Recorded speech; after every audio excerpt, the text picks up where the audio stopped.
There's a moment every cat guardian knows well. The house is quiet, the day has finally slowed down, and you reach out for that soft fur you love so much. Your cat is right there on the couch, eyes half closed, purring. Everything feels calm. You run your hand along their back, maybe one, two, and then, like a switch has been flipped, they twist around, nip at your fingers, or jump off and disappear under the bed.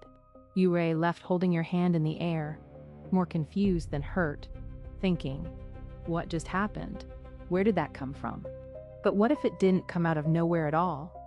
Imagine rewinding that exact moment, but this time, instead of focusing only on their face or the sound of their purr, the camera of your attention slowly moves down to the tail. There it is, a small, almost invisible change. A gentle sway that had become a little tenser. The tip starting to flick, almost like a quiet whisper. Enough now. I'm getting overwhelmed.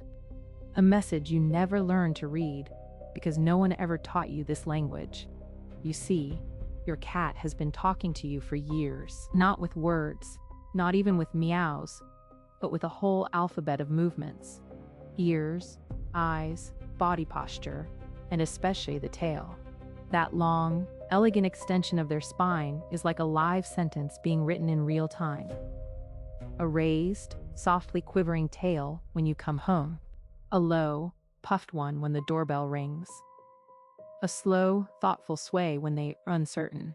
A fast, whipping motion when irritation is boiling just beneath the surface. Most of the storms we call sudden in our cats are actually preceded by quiet weather reports we never learned to notice.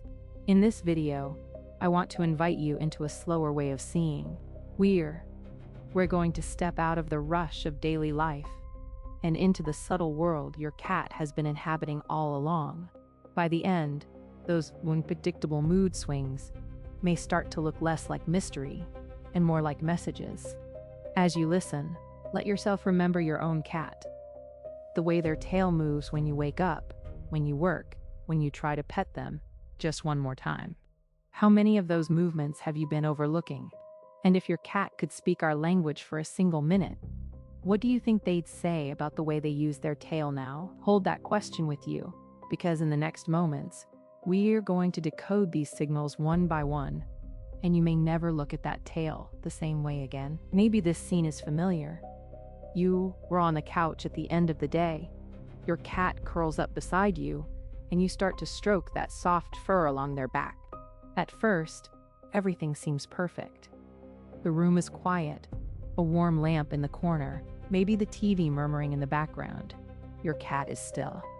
You think, we're loving this. So you keep going. A few more seconds, a few more strokes, and then it happens. The sudden nip, the sharp scratch. Your cat springs away, tail lashing, and disappears. It feels like a betrayal, like the moment turned without warning. But if you rewind that scene in slow motion, something different appears.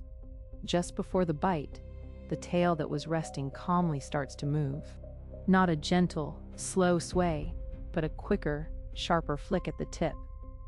Then a stronger whip from side to side, sweeping the air like a warning flag. The muscles around the tail base tighten.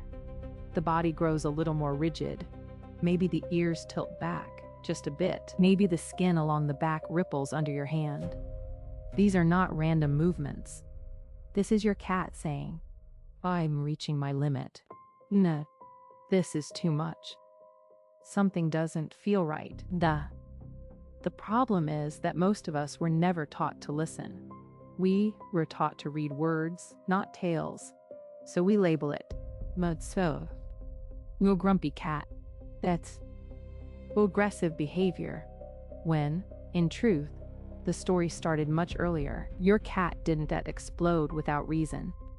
They whispered, then spoke, then finally shouted with their body. We just entered the conversation halfway through.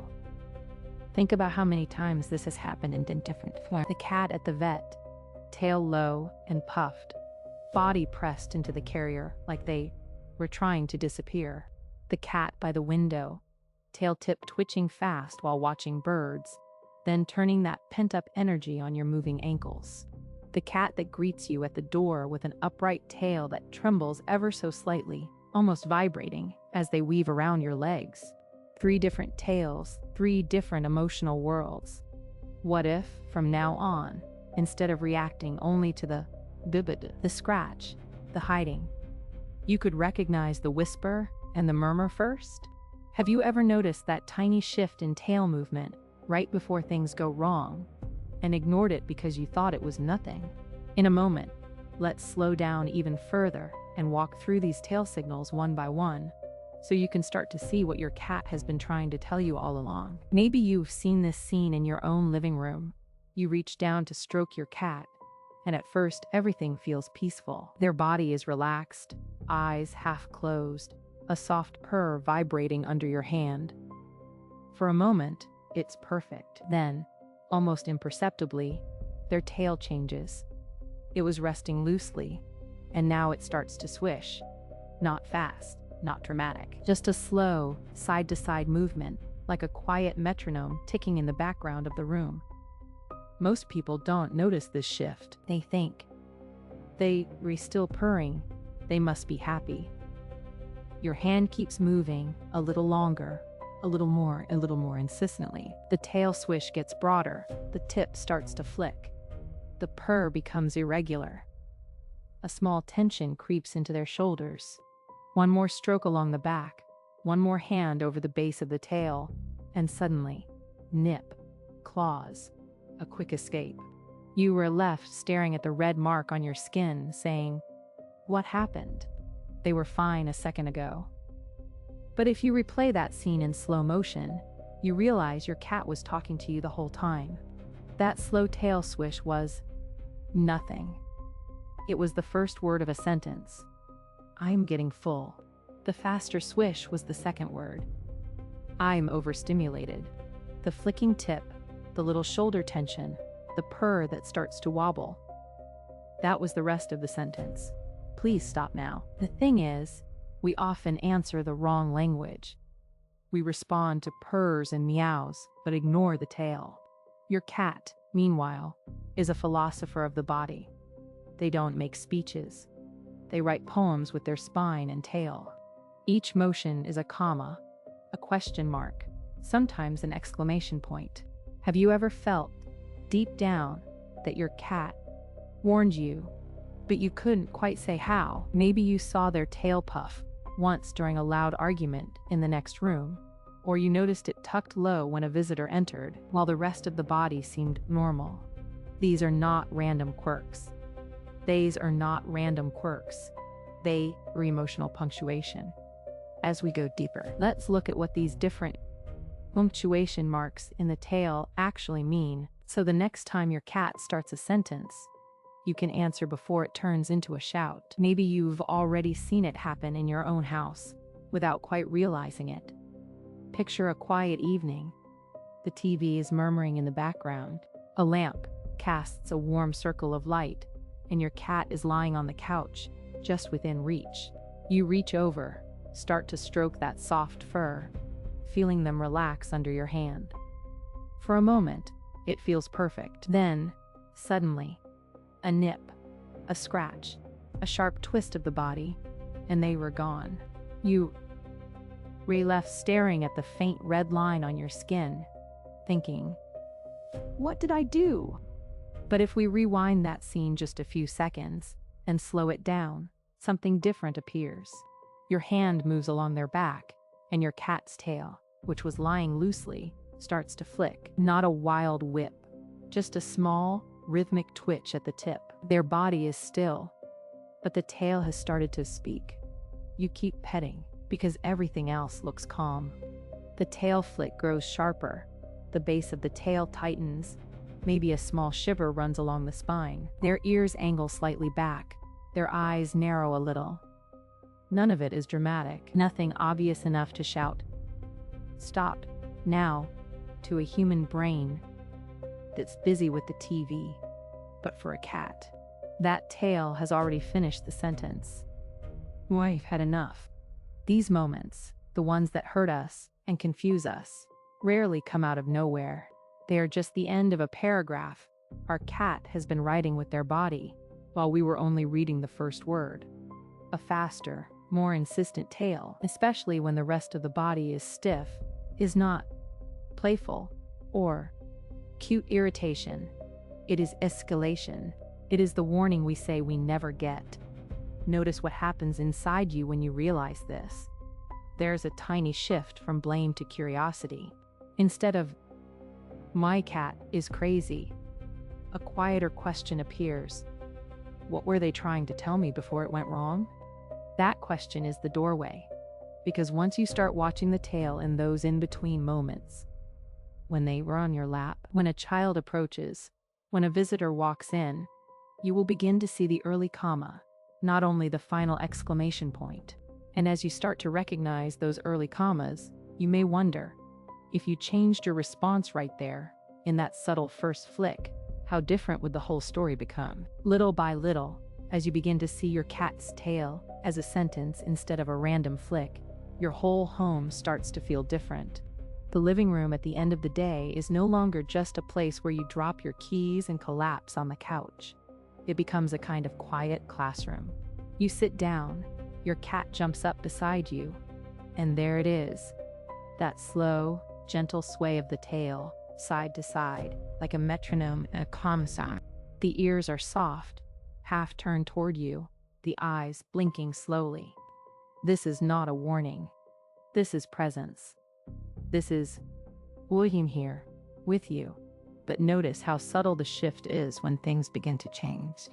Your hand keeps petting, just a little longer, a little faster. The tail, which was moving lazily, starts to pick up speed, the tip twitching like a spark at the end of a fuse. The body doesn't leap away yet. The ears are not flat, but the air is different. Your cat is already saying. That sudden swat that used to surprise you has actually been in the making for 30 silent seconds. If, in that moment, you slow down with them, if you pause your hand, soften your voice, let them choose whether to stay or go, you can feel the whole story changing. The tail speed eases, the tense little ripples along the spine smooth out. Sometimes they stay, sometimes they leave. But it is no longer a rupture. It is a conversation that closes gently, like a book set down instead of slammed shut. Think back on your own cat. Can you remember a time they tacked out of nowhere? If you replay that memory now, do you notice details you missed then? The tail starting to lash, the body stiffening, the pupils widening? When you walk through your day, are you beginning to catch these tiny tail signals a beat earlier than before? If this way of looking at your cat is opening something for you, even a little, let that curiosity stay with you.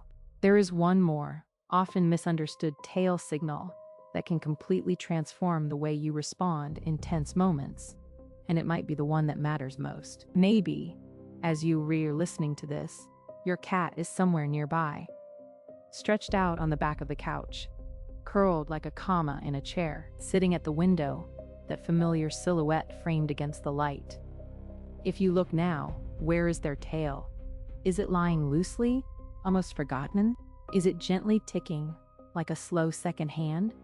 Or is it tense, wrapped tightly around their paws like a shield? This is where everything we talked about becomes real. Not as theory, but in these quiet, ordinary moments. Because tail language isn't something that only appears in crises. It's there in the soft, daily in-between. When you walk past, and their tail lifts just a little higher, like a question mark. Are you coming to see me?